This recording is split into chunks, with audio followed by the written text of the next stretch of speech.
রহমত পূর্ণ হক প্রভাত আমার, তাহাজ্জুদে আর ফজরের অভ্যাস আছে যার, রহমত পূর্ণ প্রভাত হয় তার।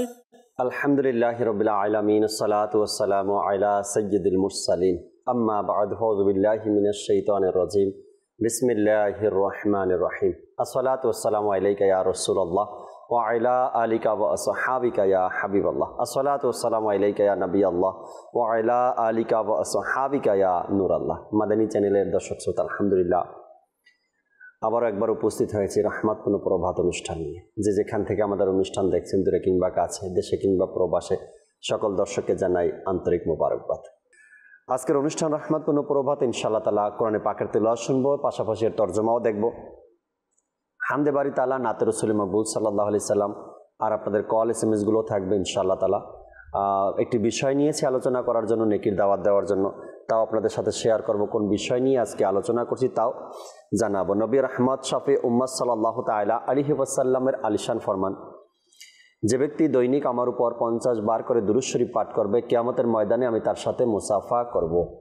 সাল্লু আলাল হাবিব সাল্লাল্লাহু তাআলা আলা মুহাম্মদ সাল্লাল্লাহু তাআলা আলাইহি ওয়াসাল্লাম। দর্শক শ্রোতা, দেরি না করে অনুষ্ঠানের শুরুতে আমরা কোরআনে পাকের তেলাওয়াত শ্রবণ করি এবং স্ক্রিনে এর তর্জমাও দেখি যে কানজুল ইমানে এর তর্জমা কি এসেছে। যে আমাদেরকে কোরআনে পাকের তেলাওয়াত শুনিয়ে দেয়। আউযু বিল্লাহি মিনাশ শাইতানির রাজীম, বিসমিল্লাহির রহমানির রহিম। ওয়া ইন কুল্লুন লাম্মা জামিউন লাদাইনা মুহদারুন وآية لهم الأرض الميتة أحييناها وأخرجنا منها حبا فمنه يأكلون وجعلنا فيها جنات من نخيل وأعناب وفجرنا فيها من العيون صدق الله العظيم।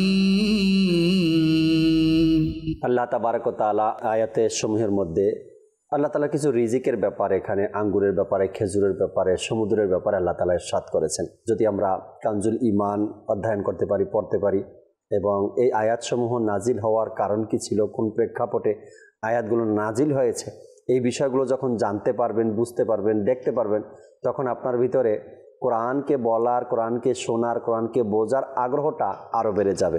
যদিও আমরা আরবি গ্রামার নাও বুঝি, তর্জমা, তাফসির, টিকা এগুলো যখন পড়তে পারবো, বুঝবো, তখন দেখবো যে এই আয়াতগুলোর পিছনে কি রহস্য রয়েছে, কেন, কোথায়, কোন কারণে আল্লাহ তাআলা নাজিল করেছেন। চেষ্টা করি আমরা প্রতিদিন কমপক্ষে 3 আয়াত কোরআনে পাকের তর্জমা, তাফসির এগুলো পড়ার জন্য। আজকের একটি বিষয় নিয়েছি আলোচনা করার জন্য। হয়তোবা জীবনে আপনিও কখনো এই বিষয়ের মুখোমুখি হয়েছেন, হয়তোবা ওই সময় আমাদের আলোচনা হয়নি, আলোচনা হইলে হয়তোবা আপনিও কোনো না কোনো রাস্তা খুঁজে পেতেন। প্রত্যেকের জীবনেই এই বিষয়টা আসে, হয়তো অনেক সময় ধোকায় পড়ে যাই আমরা, আবার অনেক সময় সচেতন হয়ে যাই। দুইটাই দিক থাকে এটার, কখনো মানুষ ধোকায় পড়ে, আবার কখনো মানুষ সচেতন হয়। আর বিষয়টা হলো এমন যে হয়তো আপনি নিজে নিজে ভাবতে পারেন যে আমার সাথে আমার বাবা মা অবহেলা করলো, আমার সাথে আমার প্রতিবেশী অবহেলা করলো আমাকে, বা আমি অবহেলার পাত্র, বা আমার সাথেই বা কেন এমনটা ঘটে। যখনই কোনো ব্যক্তি ভাবতে থাকে যে আমি অবহেলিত, হয়তো তখন সে ধোকায় পড়ে যায়, আর না হয়তো সে ঘুরে দাঁড়ায়। দুইটার একটা হবেই। এই বিষয়টা যে আছে অবহেলা, এটা হতে পারে আপনার জীবনে কয়েকটা ক্ষেত্রে, বিজনেস ক্ষেত্রে হতে পারে, পারিবারিক ক্ষেত্রে হতে পারে, বা সম্পর্কের ক্ষেত্রেও হতে পারে। যখন কোনো ব্যক্তি ভেবেই নেয় যে আমি অবহেলিত, তখন তাকে সান্ত্বনা দেওয়ার মতন অনেক সময় কাউকে পাওয়া যায় না, তাকে বুঝ দেওয়ার মতন কাউকে পাওয়া যায় না, তাকে যে একটা সঠিক সিদ্ধান্ত কেউ দেবে এমন ব্যক্তিকেও পাওয়া যায় না। আচ্ছা, যখন সে ভেবেই নেয় যে আমি অবহেলিত, বা আমার সাথে অবহেলা করা হচ্ছে, তখন সে এটা নিয়ে অনেক চিন্তা ভাবনা কল্পনা জল্পনা চলতেই থাকে। এটা না হয়তো এটা হতে পারতো, এমন না হয়তো এমন হতে পারতো, তার সাথে এটা হয়, তার সাথে ওটা হয়, মানে অনেক কিছু ভাবে। আমি আমার জীবনে যদি দেখি তো আমিও অনেক সময় অনেক ভাবতাম যে আমি কেন অবহেলিত, আমাকে কেন অবহেলা করা হয়, আমার সাথে কেন এভাবে হবে, এরকম চিন্তা ভাবনা আমার মধ্যে, হয়তো বা আপনার মধ্যেও। স্টুডেন্ট থাকা অবস্থায়, ছাত্র থাকা অবস্থায় বাবা মার কাছে একটা জিনিস দাবি করে যে আমাকে সাইকেল কিনে দাও, নয়তো মোটর সাইকেল কিনে দাও, নয়তো মোবাইল কিনে দাও, আইফোন কিনে দাও। তো বাবা মা বলে না, এই মুহূর্তে সম্ভবই না, এই মুহূর্তে দিবই না তোমাকে। তো ছোট যদি হয় থাকে, বড় ভাইয়ের হাতে মোবাইল থাকে, সাইকেল থাকে, মোটর সাইকেল থাকে, ভিআইপিভাবে চলাফেরা করে। ছোট ভাই বলে বড় ভাইকে তো ঠিকই দিল, আমি ছোটোতে আমাকে অবহেলা করলো না, কি আমার ইনকাম সোর্স নাই তাই আমার সাথে অবহেলা। মানে সে নিজে নিজে ভেবে নিল কি আমি অবহেলিত। বড় ভাইকে তো সব কিছুই দিল, কিন্তু আমি অবহেলিত। বাবা মা কেন দিচ্ছে না? হয়তো তার বয়স হয়নি। অনেক বিষয় নিয়ে অনেক সময় অবহেলিত হয়ে যাই, আবার অনেক সময় নিজে নিজে ভেবে নেই যে আমি অবহেলিত, আমার সাথেও আমাকে অবহেলা করছে। এর আত্মীয় স্বজনের মধ্যে কোনো বিয়ে বাড়িতে গেল, কাউকে প্রাধান্য বেশি দিল আর আমাকে দিল না, না আমিও তো তাদের আত্মীয়, আমিও তো তাদের দাওয়াতে আসছি, আমাকে কেন অবহেলা করলো, আমার সাথে কেন এমনটা হলো। অনেক সময় অবহেলার জিনিসটা আমরা নিজে নিজে ভেবে নেই, আবার অনেক সময় প্রকৃতপক্ষে অবহেলিত আমি, কিন্তু কেন কি জন্য এটা নিয়ে ভাবতে থাকি। আজকের এই বিষয় নিয়ে আল্লাহ চাই ইনশাআল্লাহ তাআলা অবহেলা আলোচনা করব, শুনবো। এর উপরেও যদি আমাকে কেউ অবহেলা করে, ধৈর্য ধারণের সুফল কি রয়েছে, অবহেলা দুনিয়াতে হলাম, আখেরাতে যদি হই তবে সেই অবহেলা আমি কি কেটে উঠতে পারবো কিনা। দুনিয়াতে কেউ অবহেলা করছে, আজ না হয়তো কাল আমি চেষ্টা করলে সেই অবহেলার জায়গা থেকে বেরিয়ে আসতে পারবো। টাকা নাই, মানুষ অবহেলা করছে, চেষ্টা করলাম, আমি আমার অর্থ জমা করলাম, আমি টাকাওয়ালা হয়ে গেলাম, অবহেলা এখন আমাকে কেউ করে না, আমাকে সম্মান করে। কিন্তু এটা নিয়ে চিন্তিত আমি, দুনিয়াতে অবহেলিত, কিন্তু আখেরাতে যদি আমি অবহেলায় পরে যাই বা আমাকে অবহেলা করা হয়, আমাকে ঘোষণা দিয়ে দেওয়া হয় জাহান্নামের, তখন আমার অবস্থা কি হবে। তো পুরো বিষয়টা নিয়ে আল্লাহ চাই ইনশাআল্লাহ তাআলা চমৎকার কিছু আলোচনা আপনাদের সামনে আমরা করব, শুনবো। আল্লাহ চাই ইনশাআল্লাহ তাআলা মোত্তালিব মাদানী ভাই আমাদের সাথে আছেন, হাসান আত্তারি ভাই আমাদের সাথে আছেন, তাদের থেকে আলোচনাগুলো শুনবো। চলুন আগে আমরা একটু হামদে বারি তাআলা শুনি মোবারক ভাই থেকে, এরপরে আল্লাহ চাই আজকের এই বিষয় নিয়ে আলোচনা শোনার চেষ্টা করব। জি মোবারক ভাই। সাল্লাল্লাহু আলাইকা ইয়া রাসূলুল্লাহ, সাল্লাল্লাহু আলাইকা ইয়া হাবিবাল্লাহ, সাল্লাল্লাহু আলাইকা ইয়া রাসূলুল্লাহ। আল্লাহু আল্লাহু আল্লাহু আল্লাহু আল্লাহু আল্লাহু আল্লাহু আল্লাহু আল্লাহু আল্লাহু আল্লাহু দেখতে চায় হৃদয় তোমায় সুবহানাহু করে জিকির সবে আল্লাহু আল্লাহু দেখতে চায় হৃদয় তোমায় সুবহানাহু করে জিকির সবে আল্লাহু আল্লাহু ভুলিনি ভুলবো না খোদা তোমায় কবু, ভুলিনি ভুলবো না খোদা তোমায় কবু, মনে প্রাণে খোদা তুমি তুমি শুধু আল্লাহু আল্লাহু আল্লাহু আল্লাহু আল্লাহু আল্লাহু আল্লাহু আল্লাহু আল্লাহু আল্লাহু আল্লাহু আল্লাহু। বাগানে গগনে আলোচনা তোমার, প্রভাতে নিশীথে আলোচনা তোমার, বাগানে গগনে